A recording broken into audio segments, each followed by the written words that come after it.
नमस्ते विद्यार्थी मित्रों, पिचेंद्र विद्या विहार बोरसर कक्षा 7 विषय हिंदी इकाई 4 पत्नी और करनी। उसका प्रकार क्या है?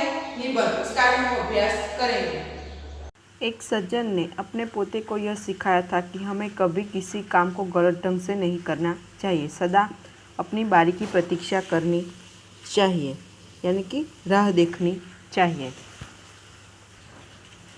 एक दिन की बात है, वे जल बिजली के बिल जमा कराने गए। साथ में उनका 8 वर्षीय पोता भी था। कितने वर्ष का? 8 वर्षीय पोता था। यह आप चित्र में देख सकते हैं। ये रहा। बिल जमा कराने वालों की लंबी कतार देखकर वे कोई उपाय सोचने लगे, यानी कि ये लंबी कतार देखकर वो सोचने लगे, क्योंकि उनकी बारी आने में उन्हें प्रतीक्षा करनी पड़ेगी। उन्होंने खड़े हुए लोगों को ध्यान से देखा।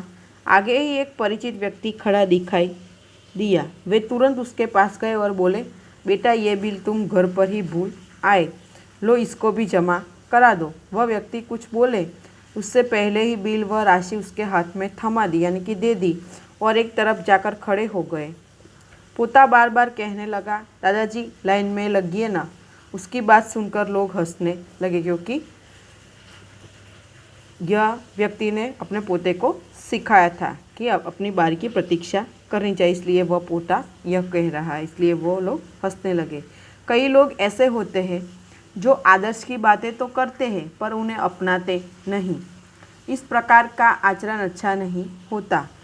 ऐसा आचरण करने वालों को कभी सम्मान नहीं मिलता, वे हंसी के पात्र बनते। इसलिए हमें कथनी और करनी में सदैव समानता रखनी चाहिए। यहाँ एक वाक्य दिया गया है कि हो कथनी करनी एक समान, जग में मिलता तब सम्मान। छात्रा इनमें से आपको प्रश्न पूछ सकते हैं। कैसे प्रश्न? तो के बिल जमाने कराने गए सज्जन के पास कितने वर्ष का पोता था? तो के 8 वर्ष का पोता था। फिर दूसरा प्रश्न ऐसा पूछ सकते हैं कि बिल भरने के लिए कतार में खड़े न रहने वाले सज्जन ने अपने पोते को क्या सिखाया था? कि कोई भी काम कभी गलत ढंग से नहीं करना चाहिए। और जग में सम्मान कब मिलता है? तो जब कथनी और करनी समान होती है, तब जग में सम्मान मिलता है। तो आप सभी को ये वीडियो ध्यान से देखना है और परीक्षा की तैयारी करनी है। Thank you.